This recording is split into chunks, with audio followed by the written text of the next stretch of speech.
criativa. O que vai ser essa oficina?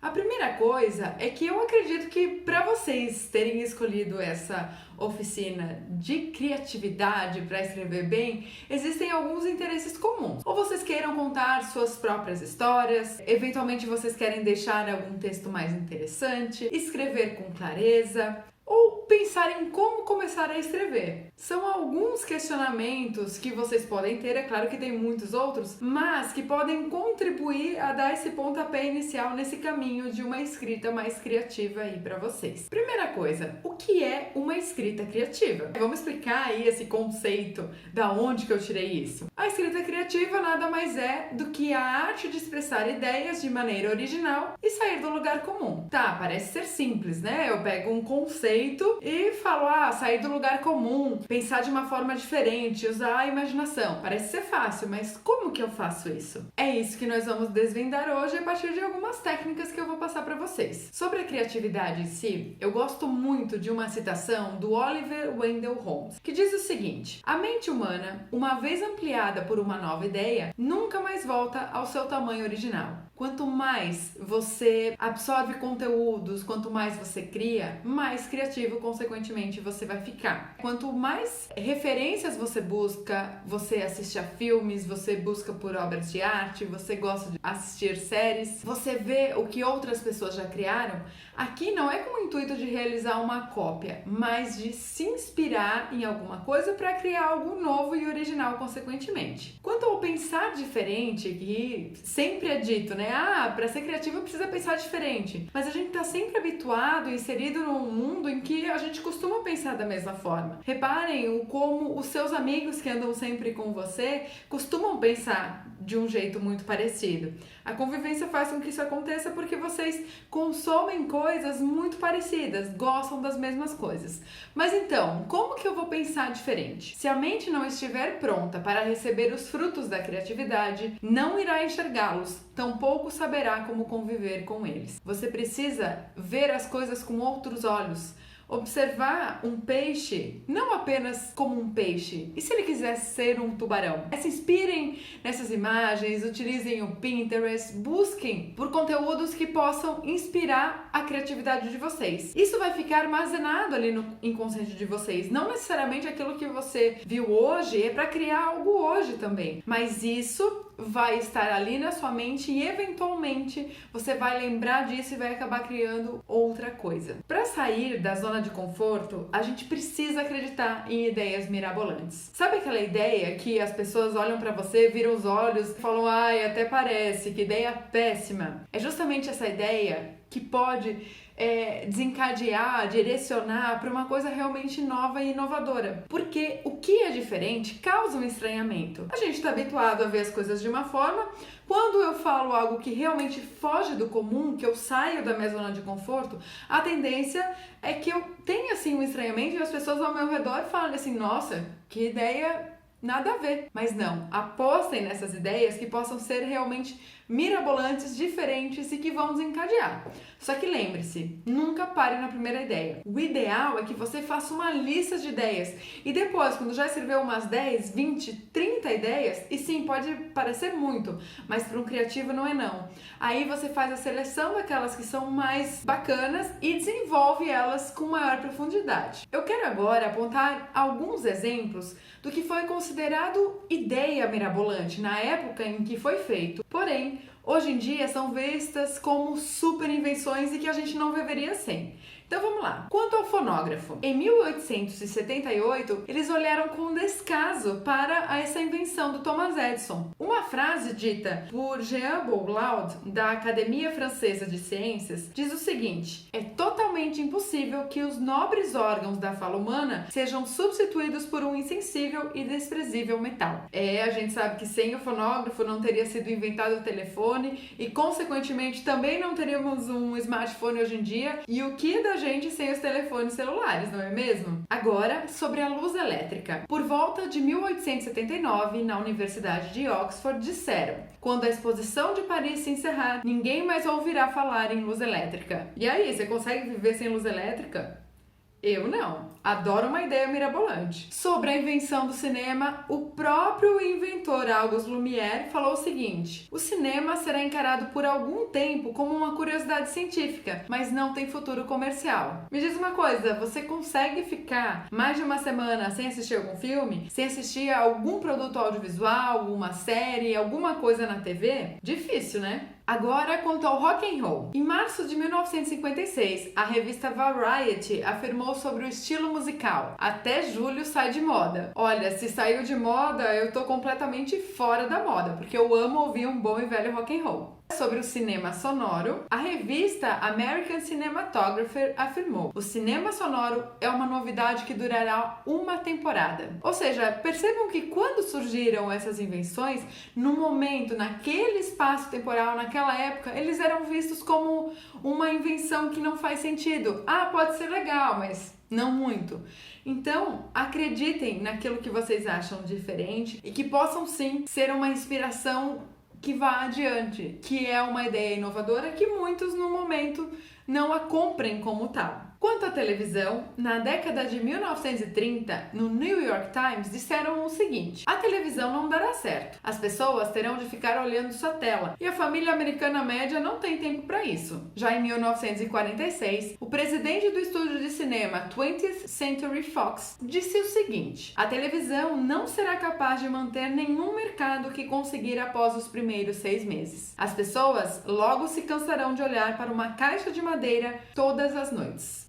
Gente, as novidades surgem realmente para mudar nossa vida, virar ela de cabeça para baixo. Hoje em dia, pensar no nosso cotidiano sem essas invenções seria praticamente impossível. Então, quanto a isso, lembrem-se que as ideias de Jerico de vocês são válidas. Elas vão servir para mudar o rumo daquilo que estava sempre sendo constituído. Pensar diferente significa acreditar nessas ideias que inicialmente não fazem sentido. O que importa aqui é não desistir. Existe um livro chamado O Caminho do Artista, da autora Julia Cameron. Esse livro tem uma proposta interessante. Na verdade, ele apresenta uma metodologia para realmente ser mais criativo na vida e você conseguir criar com maior facilidade. Embora tenham vários métodos aqui, quem quiser se aprofundar, eu sugiro a leitura, mas tem um método que eu acho um bom início e pode servir como sugestão, que é uma técnica que serve para realmente esvaziar a mente. Como é que funciona? Quando você acorda pela manhã, ao invés de acordar já no tempo certo para começar a trabalhar, para começar a estudar, acorde com um tempo extra no qual vocês sentam e escrevam 3 folhas à mão, por escrito, de ideias que surgem na sua cabeça. Essa técnica, na verdade, serve para você esvaziar a sua mente. É escrever palavras aleatórias, escrever o que você está pensando, algo que você queira fazer no seu dia, algo sem compromisso. Você não deve pensar que alguém vai ler depois, mas é realmente para facilitar a saída das palavras da sua mente ali no papel.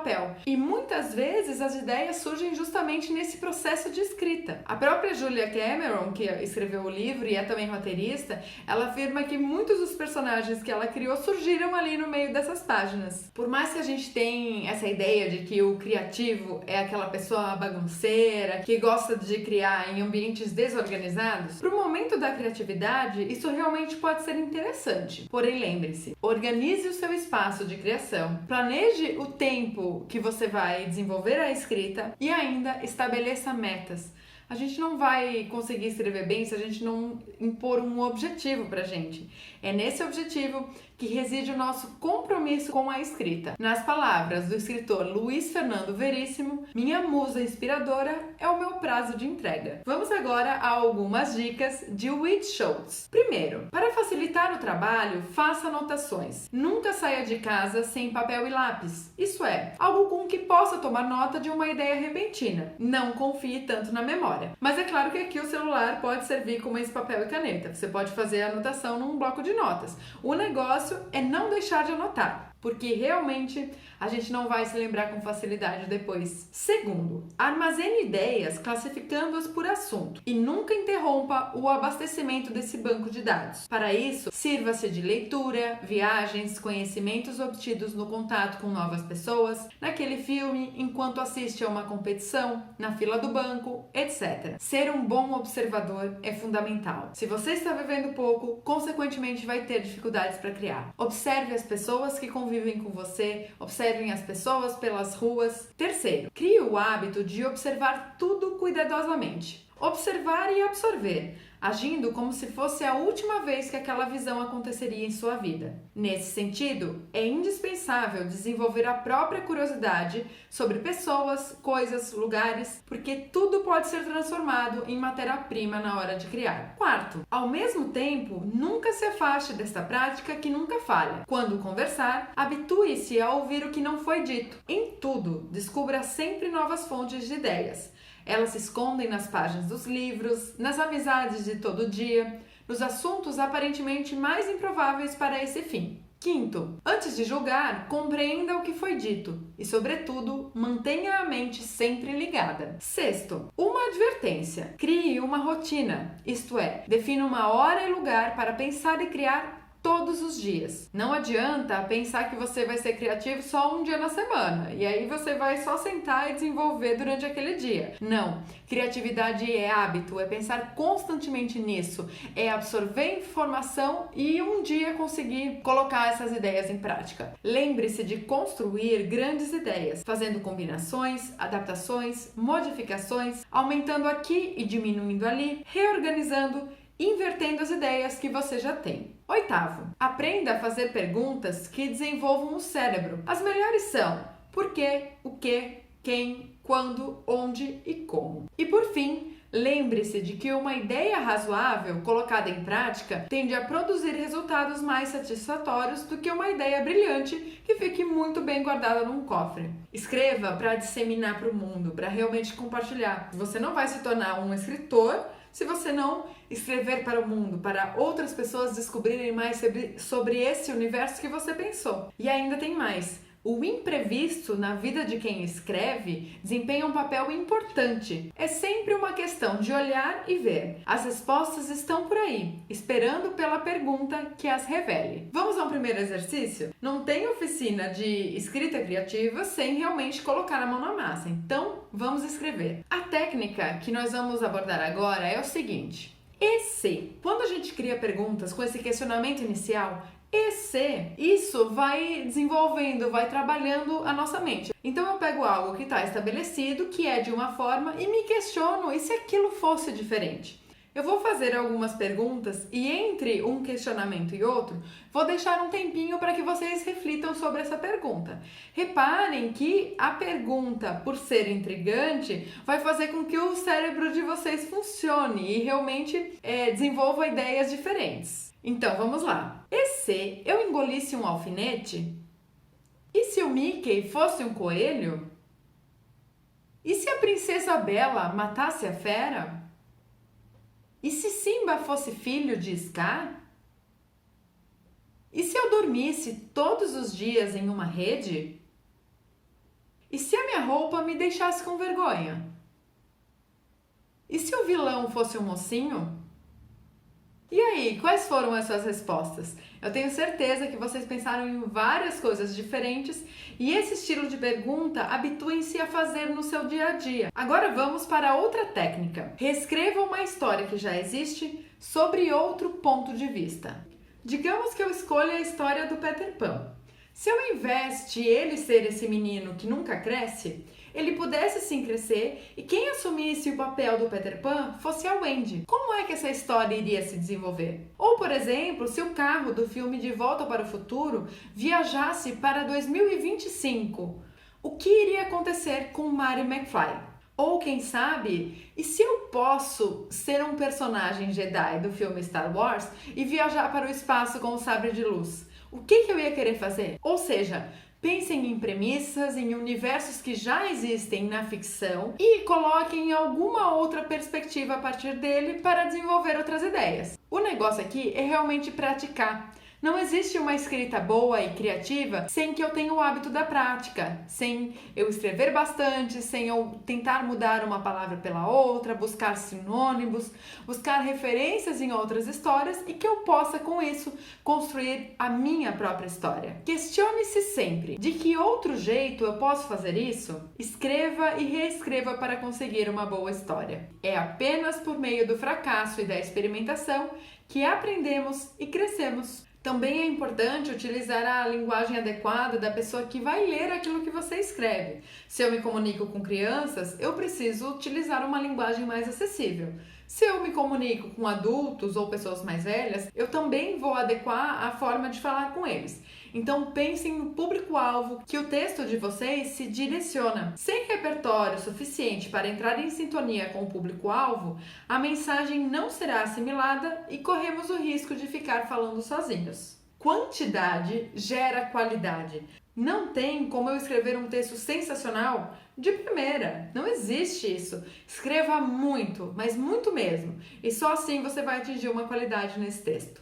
E mais um detalhe extremamente importante. Não espere pelo momento inspiração. Não espere por aquele momento eureka para sentar e escrever. Você pode observar quando escritores dão entrevistas, eles falam que não tem essa de ficar esperando um momento divino praticamente para botar a mão na massa. Eles sentam, ligam o computador e começam a escrever e vão desenvolvendo suas ideias. Só assim é que eu vou conseguir criar o hábito e realmente com o tempo conseguir escrever coisas boas. Por meio da costura de ideias, palavras desconexas ganham novos sentidos, desenham situações inesperadas e trazem respostas. Muitas vezes para perguntas que eu não tinha nem pensado antes. Outro detalhe, primeiro rascunho, escrever sem compromisso. Depois vem as correções. Cabe eu esclarecer aqui que a criação é 5% de talento e 95% de disciplina. Realmente criar uma rotina, criar hábitos e me organizar para escrever sempre, escrever com frequência. E é claro, acredite em você. Acredite no seu potencial. Não tem essa de dom, talento, é prática. Escrever bem carece de prática. Não tem outro jeito. Muitas vezes, é claro, bate um desânimo, bate aquela vontade de desistir. É comum com todas as pessoas que são criativas. Especialmente no momento de preparação e conhecimento quanto às coisas ao nosso redor que vão constituir posteriormente uma ideia. Nós estamos diante de uma das etapas que mais consomem tempo no processo criativo, porque a gente pode chamar inclusive de processo de incubação de ideias. Aquilo que eu vou consumindo durante uma vida toda, durante um mês todo, vai desencadear muitas vezes numa ideia lá no futuro. Eu não posso ser impaciente, eu não posso querer para agora isso. Isso aqui é um processo, eu realmente ter a minha cabeça atenta. Por hoje é isso. Eu espero que vocês tenham curtido, que vocês tenham refletido e que isso realmente ajude vocês a escreverem melhor e criativamente. Lembrando que é necessário trabalho, mas ele é recompensado em algum momento, pode ter certeza.